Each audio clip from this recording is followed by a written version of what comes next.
Welcome to the Men on Purpose podcast, featuring dynamic conversations with emerging and established visionary men on purpose. Thanks for joining us today as we celebrate the men on purpose who are committed, creative, courageous changemakers, living their best, most fulfilling life possible. Now, here's the host of Men on Purpose, Ian Lobas.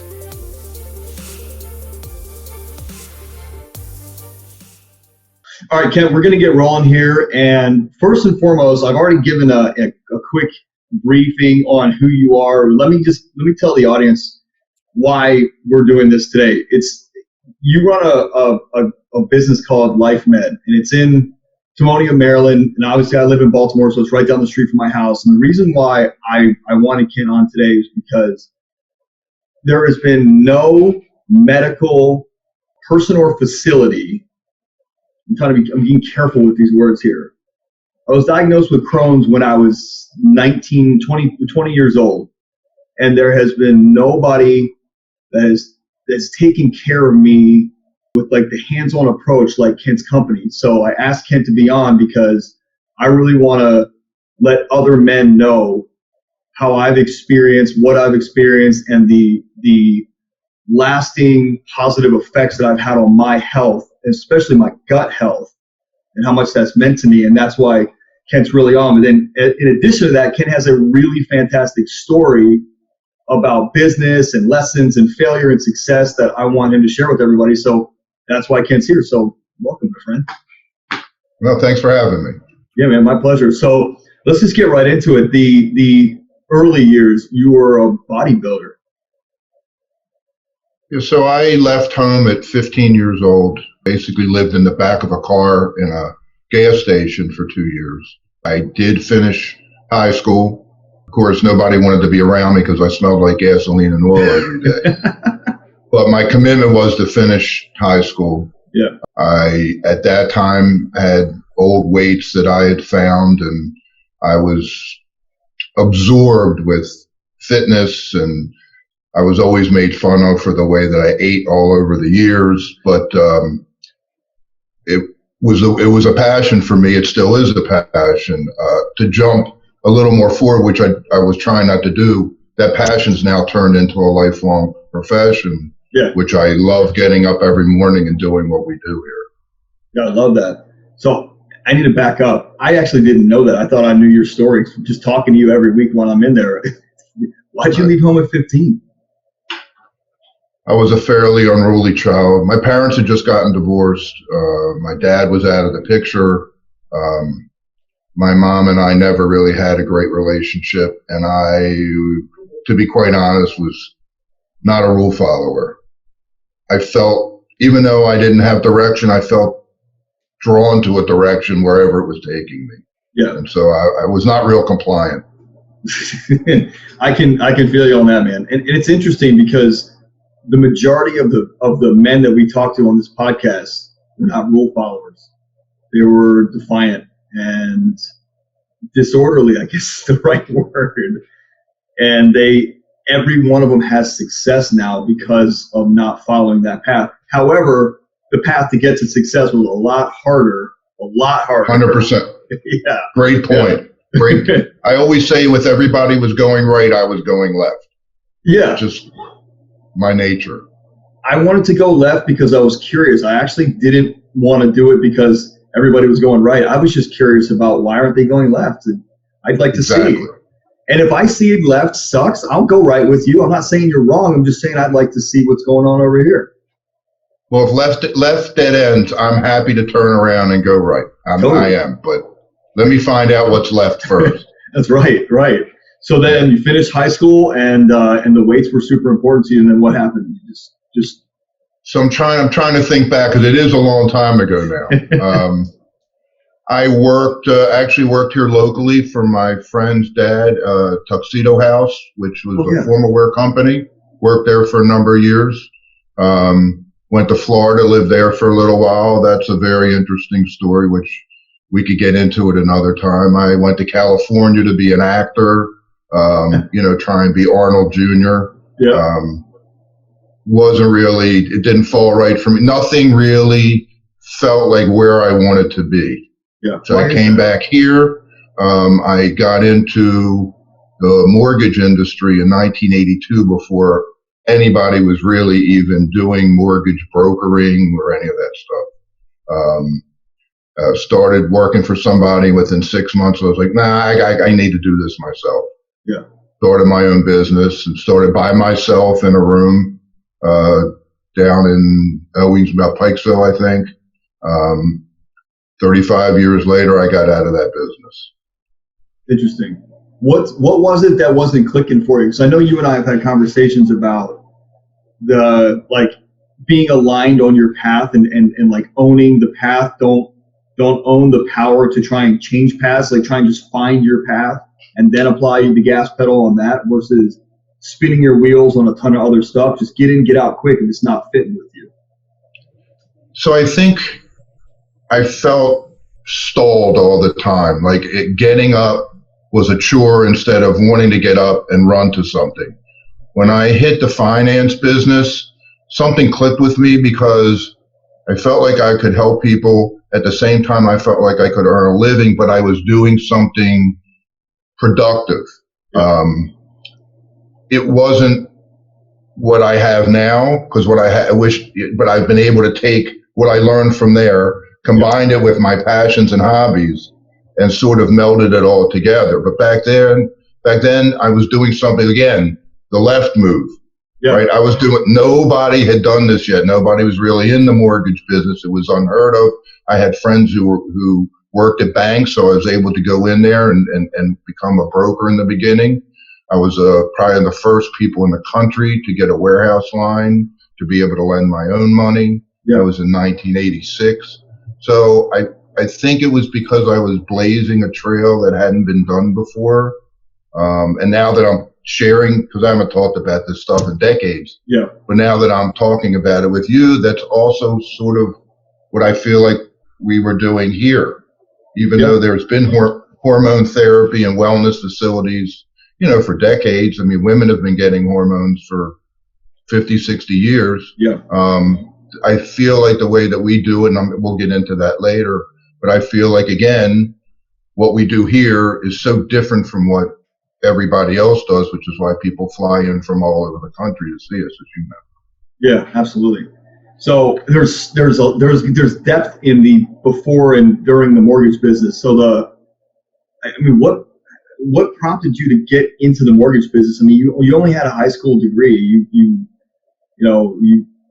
Were you did you like finance? Did you like numbers, money? Like, well, obviously everybody likes money, but what was it that I was tired of being poor and I wanted to make a lot of money. How did you know you'd make a lot of money? I wasn't going to get a job anywhere without a college degree. Yeah. I knew I couldn't I committed to myself to be a millionaire by the time I was 26. Was not going to sit in college for 4 years. It wasn't going to happen. Yeah. I had to figure something out. Honestly, I had a mutual friend that I knew from the gym and actually from high school too. And I said to him, look, I've got to find something to do. Actually, I was going to get engaged at that time, and I had a girlfriend whose father was very wealthy. He did not really like me that much. And I'm like, all right, I got to figure out what I'm going to do here. And my friend introduced me to this gentleman he said, look, I got a buddy who's going in to the mortgage business. You should talk to him. So I went to talk to him and I met him, and he's like, look, I really have never done this before. Do you know anything about it? And I'm like, oh yeah, sure. Absolutely. I said, I can help you. He goes, great. Come back in a week. I went home and I called my buddy up, who was a big real estate attorney. I said, listen, I'm going to have you put on retainer. I need to know everything about the mortgage business in the next week or so. And so I sort of backed into it that way. That's what I was looking for. So it was you faked it till you made it. What's that? You kind of faked it until you made it. 100%. Yeah. But I did make sure I went after somebody who could give me the information.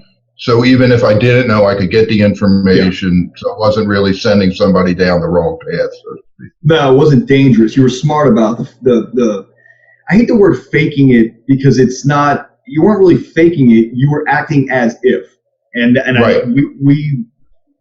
That's almost what you have to do in business. You can't walk in and say to a client who's maybe your first client in business, hey, I don't know what the hell I'm doing, but you can probably trust me because I'm going to work my ass. Like, that's not how it works.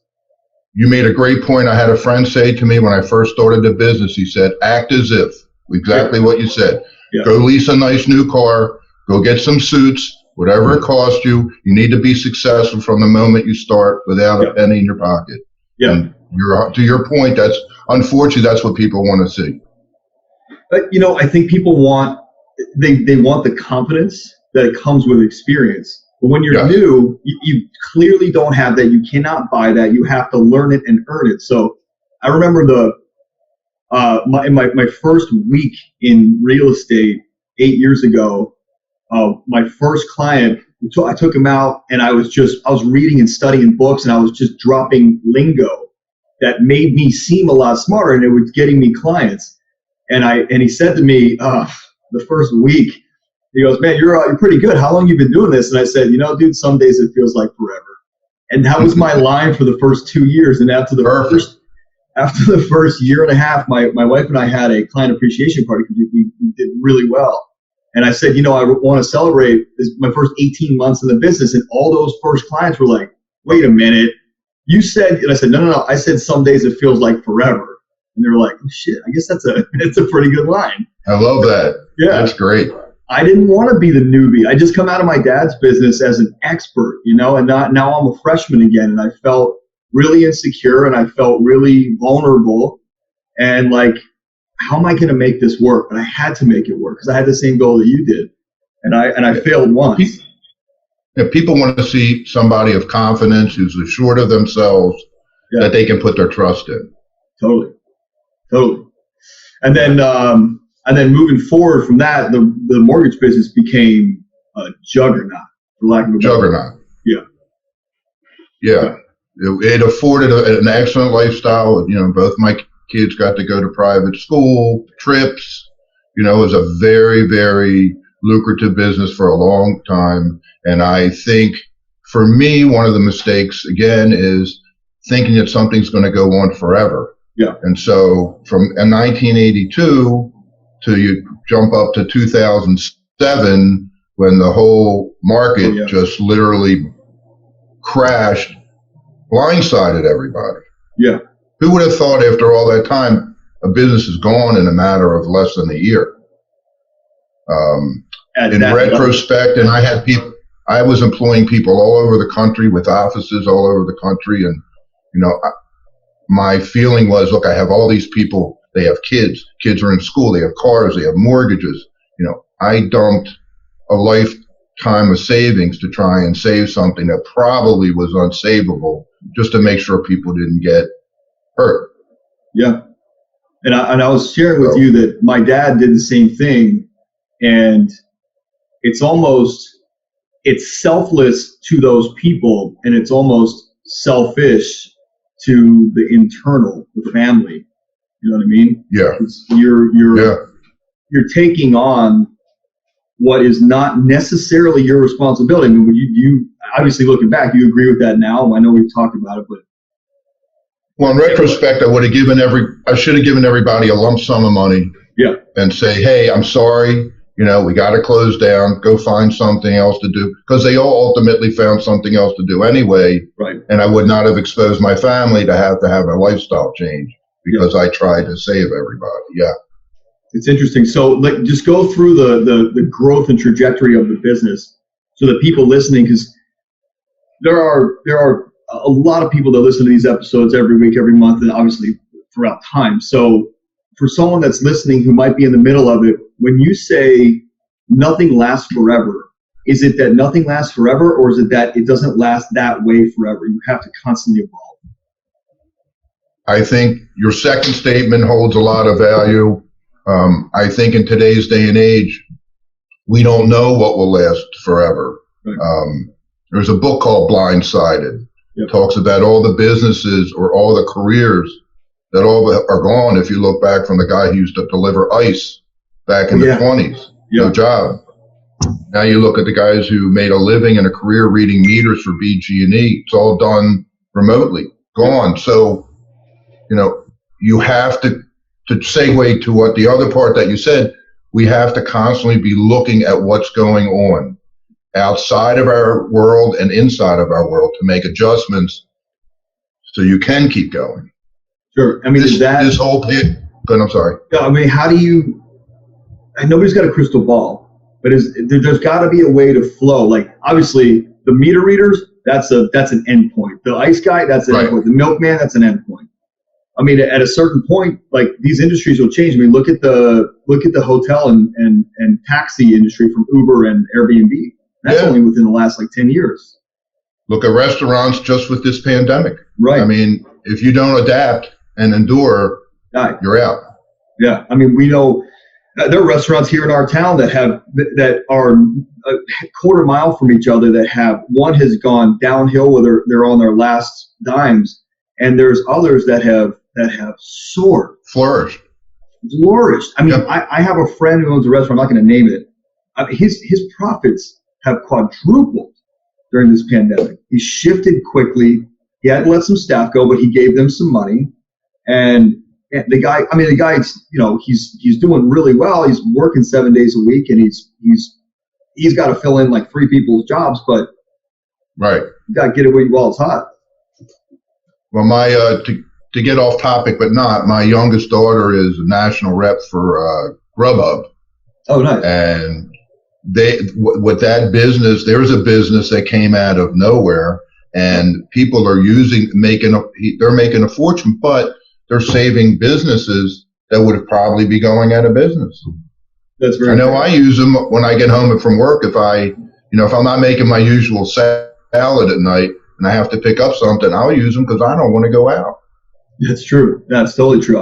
We use Grubhub, and oh my gosh, the other one is DoorDash. DoorDash. Yeah. DoorDash. Yeah, that's a really cool point. I don't really think about those guys in terms of cutting out the middleman, even though they're a middleman. The middleman is you going to get it. Right. Well, now they're a facilitator. I look at them as facilitators. Right. Yeah. And if it works for both sides, if the restaurant, if it works for them financially and it works for us convenience-wise, it's a win for everybody. Right. They can have their money; they are earning it. Right. That's very true. I mean, yeah, it's what it cost us. We ordered Indian food from Cafe Spice the other day, and I think it was $6 more, $8 more. Come on, I mean, it's only down the street, but for me to get in the car and lose that time with my daughter sitting on the couch, that's priceless. Right. Really. Yeah. Well, it's a good plug on a great restaurant also. Oh, fantastic restaurant. I love it. Best Indian in Baltimore. Best Indian food in Baltimore. They're fantastic. What was I going to say to you? Oh, so where did you get comfortable, complacent? Obviously you had the mindset of this isn't gonna fail. This isn't gonna go anywhere. This is meal ticket forever. Where was the shift point? Is that 07, 08, and all of a sudden? So at the end of 06 and the beginning of 07, the subprime industry, which I was a big player in, took a dive. The stock market pulled out of it. Everything just went to. I tried to do the conventional conforming FHA and Fannie Mae stuff, and even it wasn't something that I could work with. It took away all my creativity of being able to make loans for people. It just became like a stencil. If your information fit the stencil and you got enough scores, you could get a loan. That doesn't work for me. There's no challenge. I was disheartened with the business. Look, it gave me a great lifestyle. It didn't really fulfill what I thought I wanted to give. Interesting. So I did consulting. I did a little consulting. I shut it down. I did some consulting for a couple of banks that were opening up these net branches. Yeah. It actually was set up with a net branch, or I had my office in a net branch in Owings Mills on Red Run Boulevard. And that's when I had discussed with somebody about going into this hormone thing. And I literally started it out of the back of a mortgage net branch, literally in a warehouse office complex. Crazy. What was it that so lead me up to that. You were obviously you've always been into bodybuilding and fitness and health and nutrition, but what was it about this industry that made you take action? I mean, obviously you could have started a product line or a supplement, what was it about this? So I'll give it, there's a two-part to that. So back in the 70s, 80s, and early 90s, when I was into all that, steroids were readily available. They weren't really illegal. You could get them. I was on, you call it now hormone therapy, but I took steroids all those years, a bunch of guys in the gym shooting each other up in the butt and so forth and so on. And when you're young, you're invincible and you don't have to worry. The more that I thought about it as time went on, when I knew my levels weren't really low, because I always got blood work done, even as in my 20s and 30s. I don't know what provoked me to do that, but I was always getting blood work done and monitoring myself. I was approached by a friend of mine. He says, look, I have this doctor who says that he has a procedure where they put these pellets, they make a little incision in your butt and they put these pellets in and it'll raise your testosterone level and you only have to do it once every 3 months instead of taking an injection every week. I'm like, all right, sounds interesting. He said, would you mind talking to him? I'm like, nah, not at all. So we all met up and I was fairly impressed with him. I said, well, you know what? Here's one way to find out. Put them in my butt. Let's see what happens. And my levels got up to where they were when I was on injectables. And I said to him, I think you got something here. He goes, well, why don't you do this with me? Because I need somebody business-wise. I don't know how to do all this. So I'm like, okay, well, I had some space in the back of this facility that we were in. And it is kind of funny because when I say the back, next to us is a tile company, right? Where the trucks would come up and drop off, all the tile and people would come and get their cars loaded up. And I have a back door that I have people coming in to get about hormone therapy. And they'd always come in and they'd go, well, why are you located here? I said, well, you have to be honest. We have a lot of high celebrity and high profile people that really don't want to be seen. I can't have them parking up front. That's why we did it this way. And they're like, oh, really? That's really neat. I said, yeah, sometimes I meet them on Sundays, so nobody's around. So nobody really questioned why I was in the back, but I wanted to. Was that real? Was that real? No, that was real. Okay. What's that? Well, then you got go back. So that's how did this? So it started with just the doctor and kind of testing this thing out, but then, right? Weren't you? Did you have trepidation? Did you have fear? Like, I want to talk to you about fear. Like, did you have fear about going into another business and piling money into it and taking those big risks and knowing what it did to you before? Like, did you have a fear there? I think I have fear every day. Sure. Every day I wake up, I have fear. But once I put my feet down on the ground, I'm going to push and grind forward, and I'm not going to fail. I will not fail.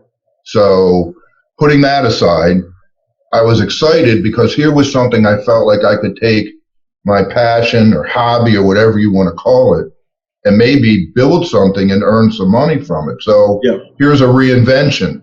Here back then I was, it's almost 10 years ago, 51 or 50, whatever it was. Here I got a chance to rebuild myself. Who gets that chance? Not many people get that many chances to really rebuild. Yeah, at 51. Right? Yeah. So it's interesting. It's very interesting, that concept, because I want to talk to you about pushing through that fear, because a lot of the people that listen to this podcast are looking for that gold in the experiences that you've had, so that our goal is to educate, empower, enrich, evolve, and elevate them through this information, so that they might not have to go through all the shit that you and I went through. You know what I mean? You a little bit more than me, but I've been through the failure. I've been through the people banging on my door at 4 a.m., foreclosing on my house, repoing my cars. I've been through that, and it makes you feel very alone in the world, and thinking that you did something really wrong to deserve that. I mean, meanwhile, you were doing what you thought you should be doing, grinding it, crushing it, but that's where I was talking about earlier. There's there was a misalignment. Like when I was in my dad's business, there was a misalignment. I was there, now I know this, but I was there to support my dad. And I also didn't feel like I could ever replicate the lifestyle that my dad and parents provided for me. I thought I could never equal what my dad had done. And that was my own insecurity. He always pushed me to do my best and taught me so much. But in my mind, I was like, I don't know how I could ever replicate this. So let me go work for him and help him build his dream. But there was just a tad bit of misalignment there, and that's why it didn't work. But now, like, even in real estate, it was more aligned, but real estate was the means to an end, the means to the business I'm in now, which is, high-level lifestyle coaching, business coaching, helping people build businesses, holding our events, our front-runner events, and helping people transform their lives to get what they really want. And that is, and obviously hosting a podcast, that is dead on alignment. And now I can push as hard as I want, and just the universe has got my back. It flows. That's what happened with you for this. Well, to your point, when I first started this, people were like, "You're crazy. This is never going to work." I will tell you, you met Jen, our nurse, my fiance. We spent weeks sleeping on the floor with no BG&E because we hadn't produced enough money. And she was like, "Look, Ken, I can go get a job in a hospital." I'm like, "Nope, this is going to work. We cannot, there's no failure here. I don't have a plan B, and I'm not giving up so that I can sit home and you support me." Not happening. Was that pride, or was that just perseverance and dedication to, I know this is going to work, I just feel it in my gut? I'm going to say both. Yeah. So I don't ever like to fail, and I knew it would work, and I just knew, given enough time and talking to enough people, right? It was a lack, it still is, lack of education about hormone treatment, especially for men. Look, we treat women too. Actually, our female population's much higher because women advocate for themselves. Yeah. Right? If a woman doesn't feel well, she's on the internet typing her symptoms up and figuring out what's wrong, and then she's calling anybody she can to try and get healthy. Guys don't. Yeah, not traditionally. Guys don't want to do anything. This is going to sound a little crass, but guys don't want to do anything until their little guy isn't working. And then they'll go see a voodoo doctor if they want. They're desperate at that point. Right. But other things have been going on a long time before that happens. Sure. And learning about how to keep the body from aging and managing the aging process. Men should be getting the same benefits as women. They just haven't and felt that they couldn't. I'll tell you, the commercial with Frank Thomas about the testosterone booster was probably the greatest thing to ever happen. Yeah, for because what's that? It was for GNC. Yeah. Yeah. But what it did was it made it okay for guys to ask a question. Like I would get guys all the time. "Hey, what do you think about that testosterone booster?" Hey, let's have a conversation. Sure. So then there's education. And with education, then you have a decision that you can make based on knowledge, and you can make your own decision. And I watched our business start growing from there. So I thank them for that. I love that. Like with education, you can make a decision. That's a note-taking moment for those of you that, like, everybody that's listening to this is growing in some capacity, whether it's from 1 to 2 or 10 to 50, they're growing. And that's why they're listening to a Men's Transformation and Personal Development podcast. I don't think they want to just hear my voice. They're listening to grow. And so that is dead on. And I have something like that written at my desk, which is, there's no emotion, no feeling. Don't make your decisions based on that. You get the education that you need so you can make an informed decision, knowing that if you fail, or if you make let's say a non-serving decision, not a wrong decision, but one that doesn't serve you as much as you thought the goal would, then you go back and tweak instead of it being based off of feelings, which is like, it's infinite variables. You can't track that.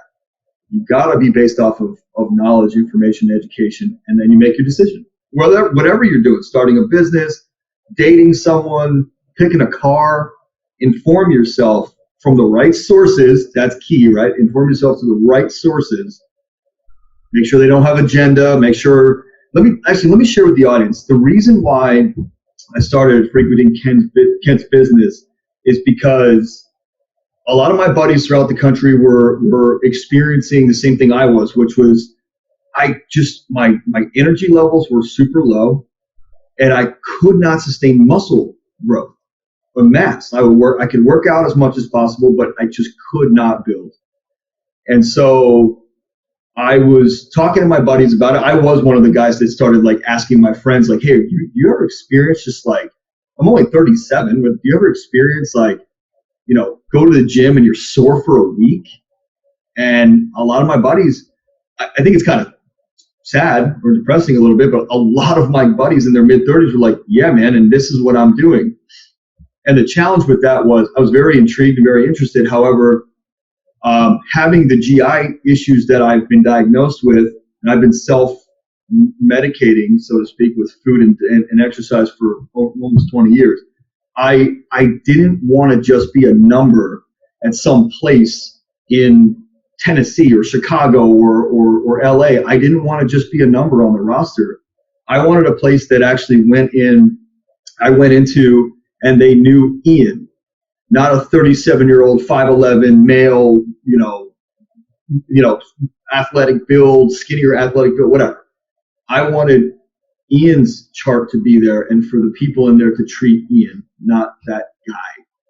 And when I came in, and I had a phone call with somebody, and I just started calling different places around the country. And then I Googled it and I found your place. And then I forget who I think I talked to Alicia, and she was like, look, this is fine. Come on in. We'll walk you through the process.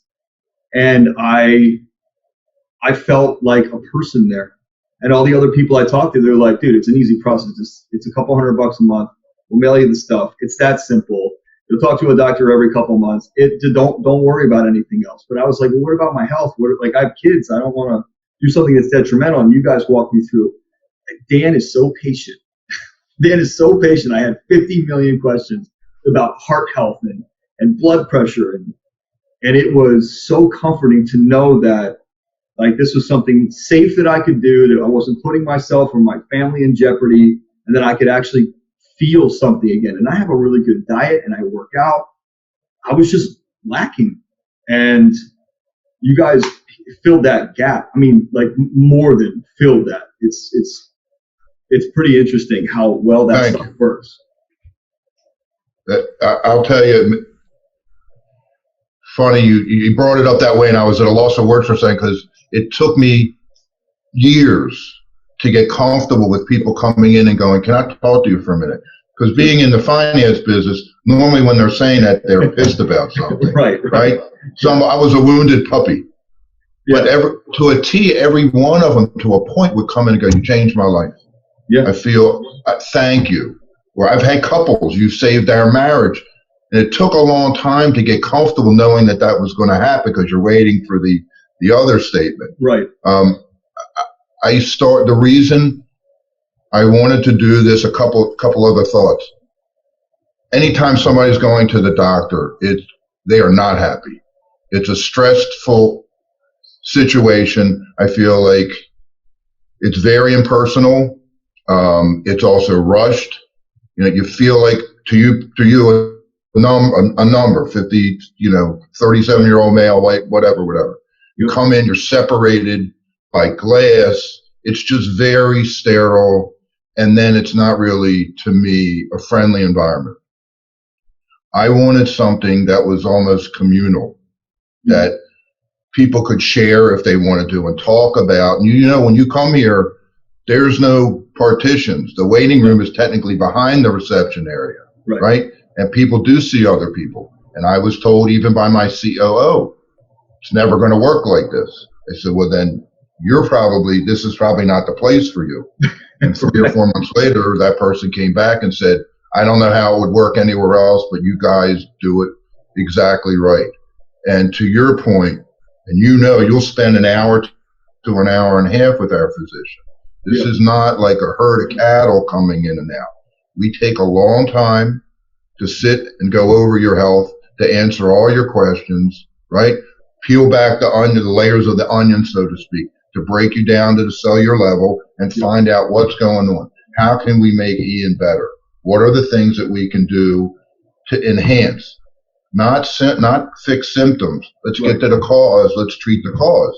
Because with the cause, if the cause is done right, sometimes all the medications you're taking for symptoms can be eliminated too.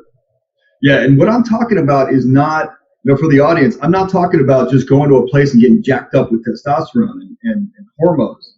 I'm talking about a much deeper panel. Oh, yeah. I wanted to understand. So just FYI, this isn't a plug for Kent's business, by the way. I asked him to be on because I love this business and what he's built and what he's doing. This isn't like all hormone replacement therapy or men's health and vitality or whatever slogans they have. This isn't that. I wanted a place where I could be, and I even said this to you, I want to stay here. So you got to take care of everything that I need. I don't want to have to go to this doctor for this and that doctor for that and over here for this. And I literally, like what you built is I can stay there for everything. I can stay there for wellness, health, nutrition, testosterone, workouts, you name it. If I want Botox, I'll get that there too. Right? I don't. You also have one of the yes. You also have one of the country's top cardiologists as a medical director. Right. So we do a lot of cardiac care, and that's been a real big deal for a lot of people. Heart health is extremely important. We do a lot of work on the gut. Gut's very important. So we're heart health, gut health, brain health. These are all major things that we want to work on to make you operate efficiently. Yeah, and that's the biggest thing. Is it's not about. We all know that shortcuts are short-lived. They just are. It's not sustainable to just shortcut things and to just supplement your body. It's not. That's not it. So I was getting dialed in, and I realized that I want to make sure. Being diagnosed with Crohn's when I was 21 years old, I wanted to make sure that my gut health was in check, and I was afraid that I had to leave LifeMed for that, and then. I was talking to Jen, and she's like, "No, man, if you don't have an issue pooping in a box, we can help you with that." And I said, "No problem. I've shit in a box before." So I got a full gut panel done, which honestly made me feel so. It's just made me feel so much more at peace because now I don't have to go back to a GI, schedule all these different things. I still will get colonoscopies, just because that's you see inside. But like the gut panel test was quite extensive and told me a lot of stuff that I actually already knew. And what was interesting was when I came in and talked to Jen about it, she pulled me off to the side. She said, "Hey, I took a look at your test. And by the way, these are medical professionals. These aren't just people paid to look at things. I was shocked at the level at which Jen and Dan know about every single line item because I quizzed Dan. He probably hates me for that. I quizzed Dan on every single line item on my blood panel, which is like 6 pages. And I love that I got answers to all that, which made me more informed. And so it's interesting that everything can be taken care of, and like that was your vision, and it's come to light, and it's really interesting. Now you're on your path.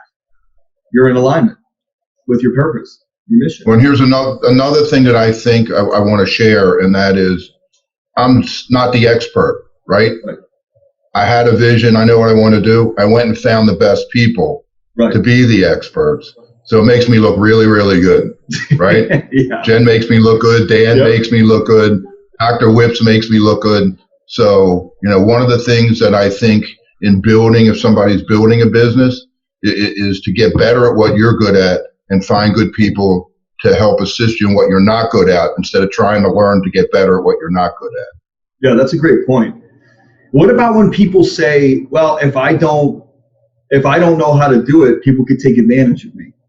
And I'm telling you that because whether my dad likes it or not, but that's what my dad used to say, is you got to know every single aspect of your business, because if somebody wants to push you around and take advantage of you, you can fire them and you can take their job on until you find someone else. And I think that was non-serving.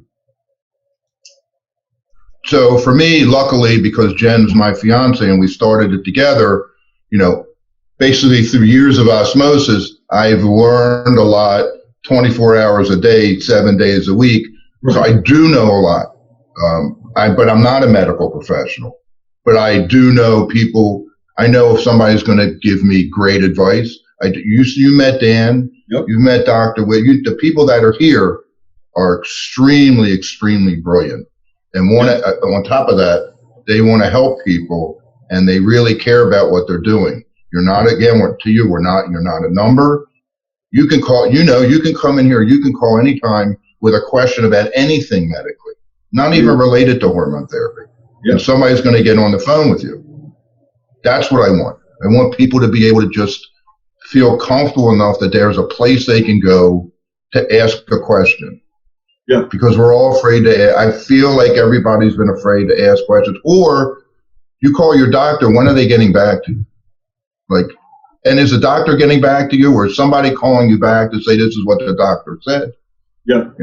I want people, preventative maintenance. So if my goal is to get on my soapbox, how do we hold back the hands of time, right? Yep. So I turned 63 on Wednesday, but my blood panels say I have the insides of a 30-year-old.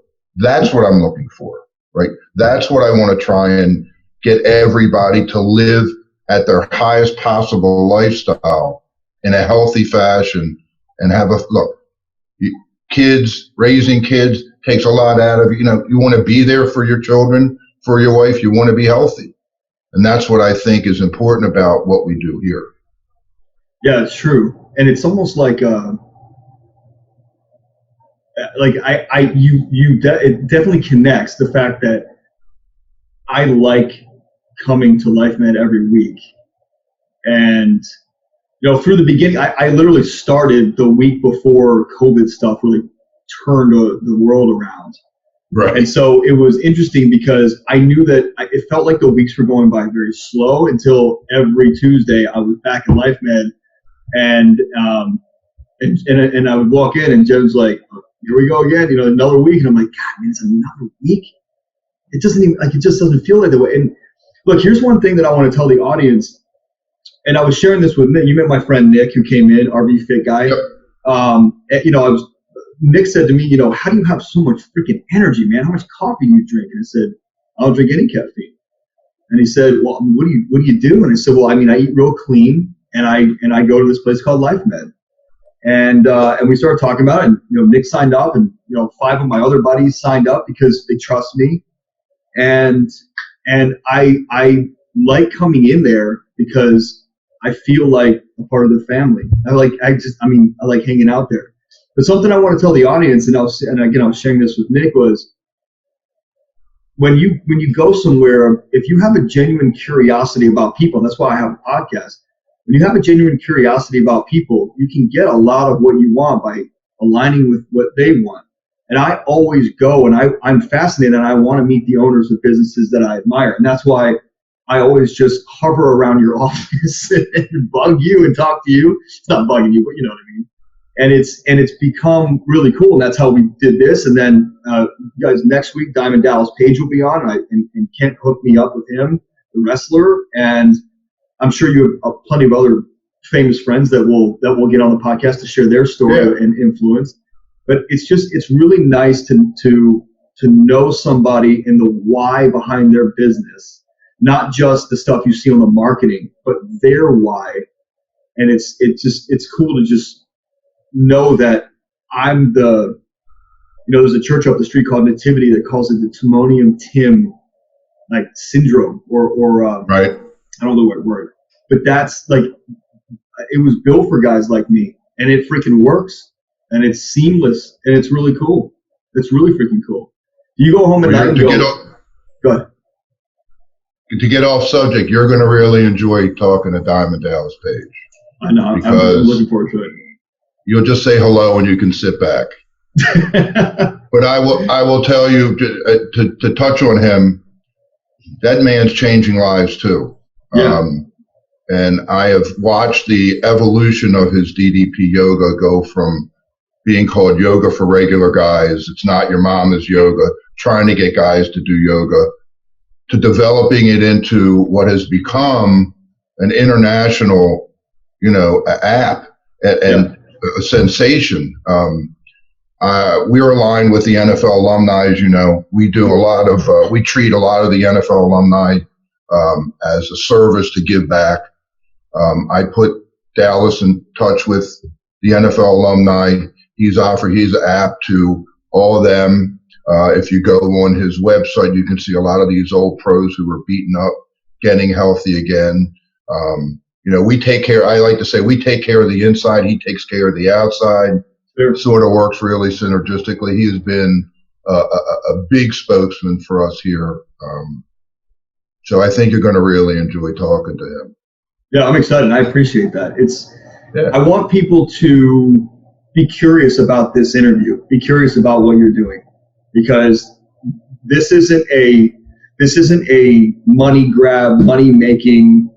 It's a profitable business because it's your heart in it, and it's very clear.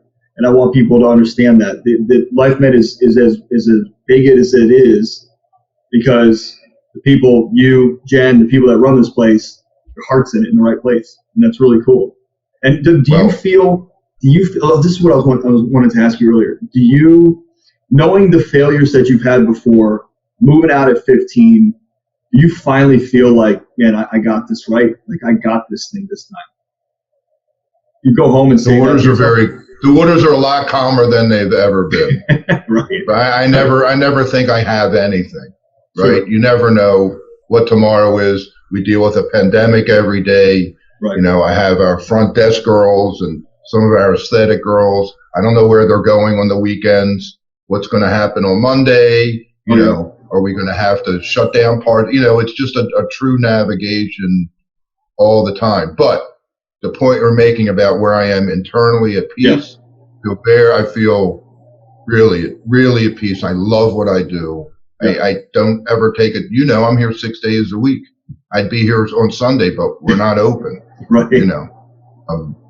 I just feel like we're doing something. And you were talking about profitability. And one of the things that I was adamant about in the beginning was this is about taking care of people and getting them healthy and getting them treated.